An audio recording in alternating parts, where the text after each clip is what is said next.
Hello, everyone. My name is Dr. Walter Matweychuk, and I'm here with my colleague, Dr. Wendy Dryden. And today we'll be talking about some misrepresentations of rational emotive behavior therapy or misunderstandings about it. We're the founders of the Academy of Rational Emotive Behavior Therapy, and our aim is to train psychotherapists in rational emotive behavior therapy. So these conversations were aimed at helping people better understand REBT as it presently exists. So, Wendy, why don't you give me your point of view on some of the common misunderstandings or misrepresentations of REBT? Let me put your question in context first of all. I think it's useful to place this in some kind of historical framework. Initially, when Albert Ellis created rational therapy, people said that it neglected emotions. It never did. But in order to respond to that criticism, Albert changed, I think it was in 1961, the name from rational therapy to rational emotive therapy. And then people then said that REBT neglected behavior, which again was not true. But in 1993, Albert changed the name to Rational Emotive Behavior Therapy.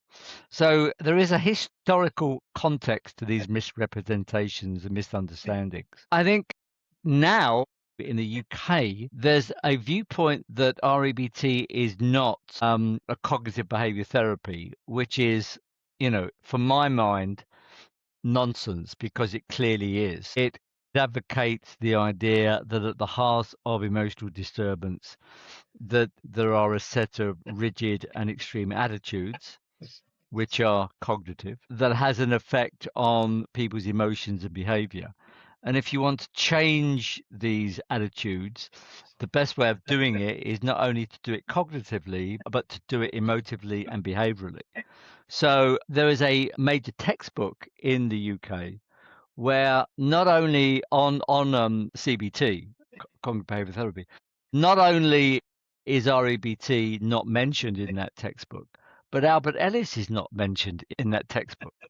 So whether that is, by design or by default, there's the idea that we're not part of the cognitive behavioral therapy movement, which is untrue. We are. We were the first approach to cognitive behavior therapy. And I think we're still very much in the game, and that's why we developed the academy, you and I, Walter, to make sure that our REBT was very much in the game. Yeah, if you look at that 1958 journal article called Rational Therapy in the Journal of General Psychology, Albert delineates 12 ideas or attitudes that he believes are associated with emotional disturbance. He talks about the theory of interactionism, the relationship between cognitions, feelings, and behaviors. And he then talks about the process of psychotherapy, of helping people scientifically think about their attitudes. And he talks about behavioral homework assignments. So that 1958 article clearly shows that REBT is a cognitive therapy, and secondly, a cognitive behavior therapy, and secondly, it is the first one. It's one thing to say to people, "Oh, it's the first cognitive behavior therapy." Well, go read the article. I posted it recently on Facebook, and it's a great article. It still holds up. I prescribe it, or I have my students at NYU who are students in psychotherapy, and masters degree read it because I want them to understand that it's a cognitive behavior therapy. What other misrepresentations do you think, or misunderstandings or caricatures exist about REBT, Wendy? That REBT, we just argue with people and tell them what to think, which is, untrue, because although we have a particular viewpoint on the origins and maintenance of psychological disturbance, we don't foist that on people. We explain it to people. We're explicit about that. And I think Albert said that it's important to make sort of compromises in order to accommodate what clients will accept and what they don't accept. I don't think that we do foist our ideas on people, but we do make explicit where we're coming from, which I think is ethical. I mean, the idea that we kind of keep it hidden. I remember when I first went into psychotherapy with a psychodynamic therapist, I asked him, how did he see psychological disturbance? And he kind of looked at me and he kind of said, Wendy, why do you want to know that? You know, and I thought, well, well, that kind of set the tone for the therapy. So, we are quite explicit. We do have a particular viewpoint on emotional disturbance, which we are quite clear about articulating, but we are prepared to kind of very much incorporate, what clients will accept and what they won't accept. The other misconception is that we neglect the therapeutic relationship.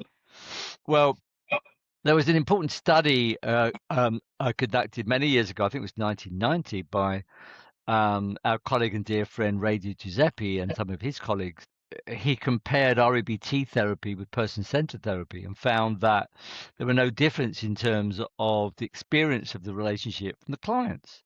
So I think even at that early stage, about over 30 years ago, that wasn't the case, and certainly isn't the case. We do say that the relationship is important.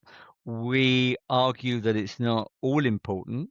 We argue that what clients do outside of therapy is important. And if you look at the research literature, client factors account for more of the variance of psychological change than the therapeutic relationship does. So we really want to encourage clients to kind of take responsibility for their own self-change processes and put into practice what for them are important takeaways from therapeutic REBT sessions. Yeah, one of the misconceptions that I think people have about cognitive behavior therapy in general is that we don't deal with the past.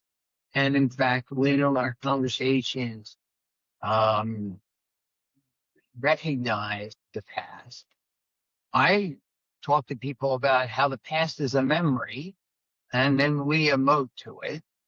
And our presently held attitudes help us feel either a healthy negative feeling or an unhealthy negative feeling about the past. So we do talk about the past, just like we talk about the future. Somebody in my office telling me that they anticipated getting laid off in a week's time when the major corporation was going to lay off 3,000 or 5,000 people.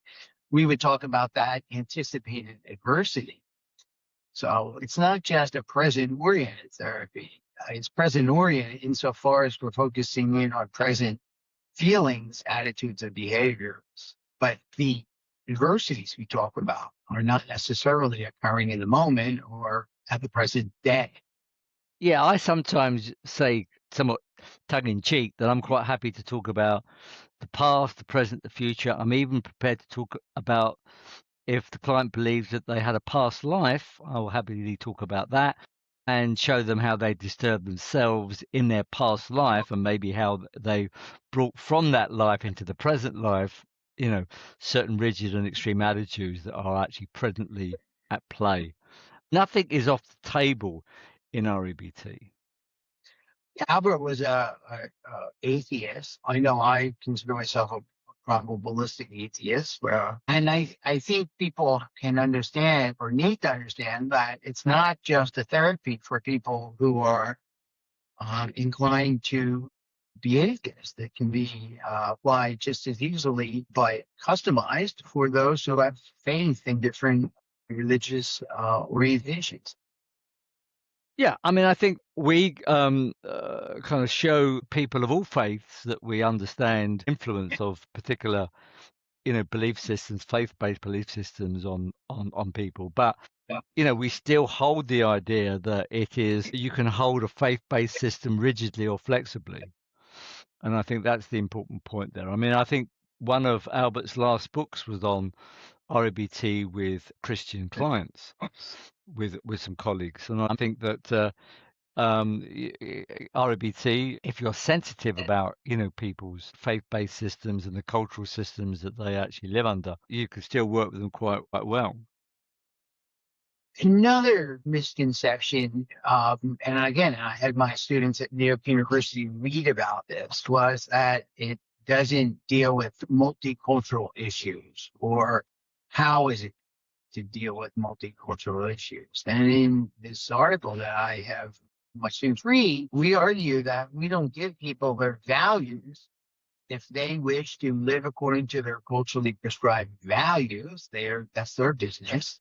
What we'll do is help them have a healthy attitude towards those values. And when they fall short of those values, then to deal with and experience a healthy emotion. Likewise, if they choose to relinquish the values of their culture and adopt values that are, say, of their adopted new culture, then we'll help them live without guilt, without shame, and deal with whatever criticism they may face from their original culture.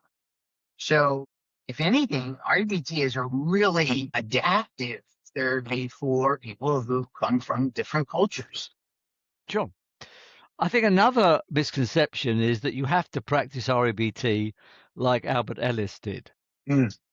And the idea is, I think, preposterous because, it's, Albert never said that at all. And one of the things that I remember participating in was a very important series of DVDs where different REBT therapists practiced REBT in their particular styles and showed that REBT can, be quite effective, practiced by, a range of different therapy styles. I actually also edited years ago a book called Idiosyncratic REBT that showed that, REBT therapists can actually practice REBT in their own way. And I think that REBT does encourage people to utilize different styles. It's one of the kind of things that actually favored me towards REBT rather than Beck's cognitive therapy. When I actually trained in Beck's cognitive therapy back in 1981, when I spent 6 months there, I felt that they, in the same way as I felt with when I was initially trained in person-centered therapy, that I was asked to adopt a particular style of therapy. And I felt hemmed in, constrained, non-authentic. And I don't get that feeling from REBT at all. I think REBT gives therapists a wide latitude to actually bring their own styles of interaction, their own ideas into the therapeutic room. Yeah, I couldn't agree with you more. I mean, I think some Beck's model at least is very protocol driven in many instances, and the use of humor is not always accepted. And In fact, I'll tell you a little story about that. When I was at the Beck's Cognitive Therapy Center at the same time as you were as a young boy, I seem to imagine there was a man there who I think was director of professional education called Art Freeman. Now, Art Freeman is one of the funniest guys that you can imagine. He had a great sense of humor, and we all had to present a videotape to the collective staff, and I chose to present one with quite a bit of humor in it. And Art Freeman, and remember this guy is sad he's no longer with us, but it's one of the funniest guys. He said to me, he said, "Windy, that was an interesting session, but couldn't you have done it without the humor?" And I was thinking, what? So, I mean, I just think that REBT therapists are actually, we can be more of ourselves. We're not putting on a therapeutic role. This idea, I think, collaborative empiricism is fine, but I think there are different ways of doing REBT, to good effect. And, REBT gives us that kind of latitude to be ourselves.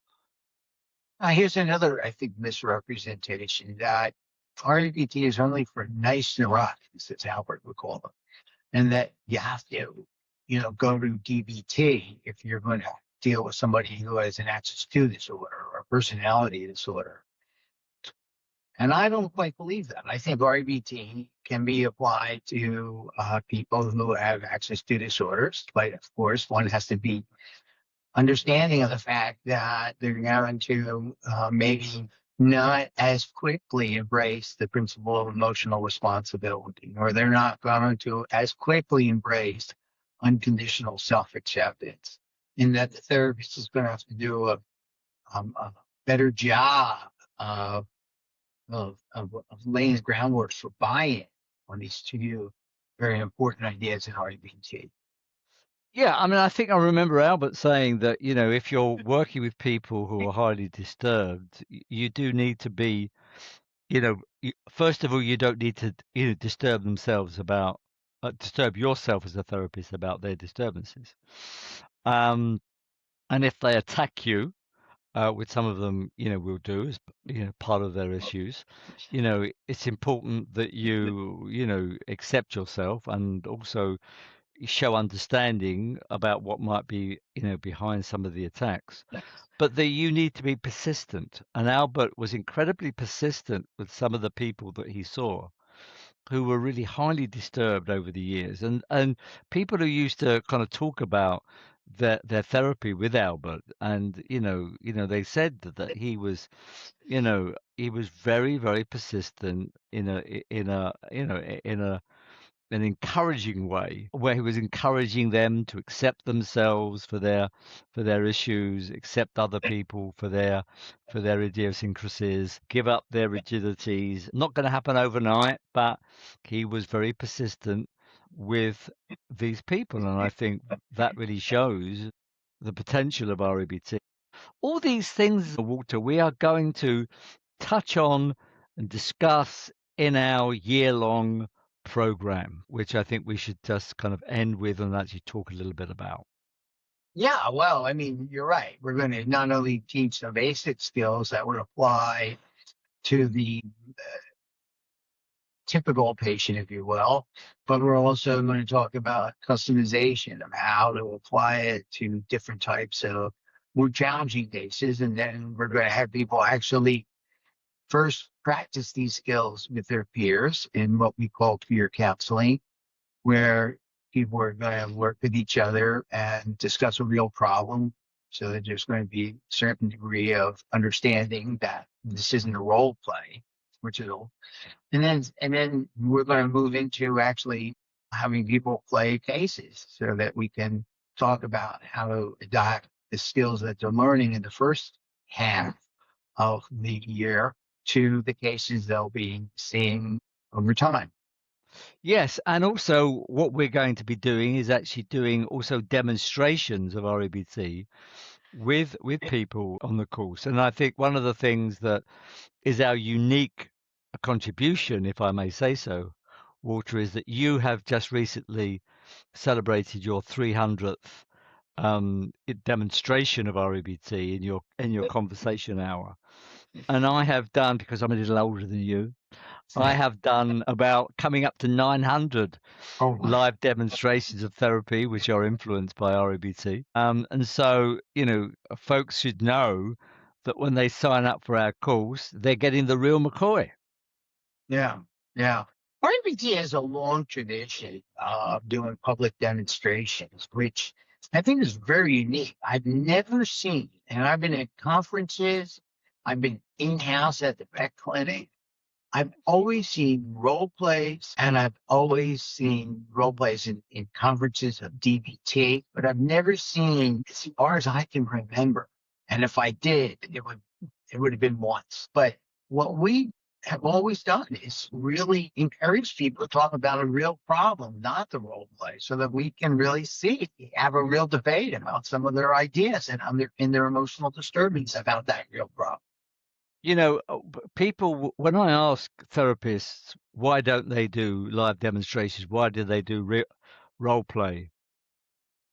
They say things like, well, we don't, we're doing that because we're concerned about the well-being of our clients. Now, I've done over 900 of these demonstrations. You've done 300.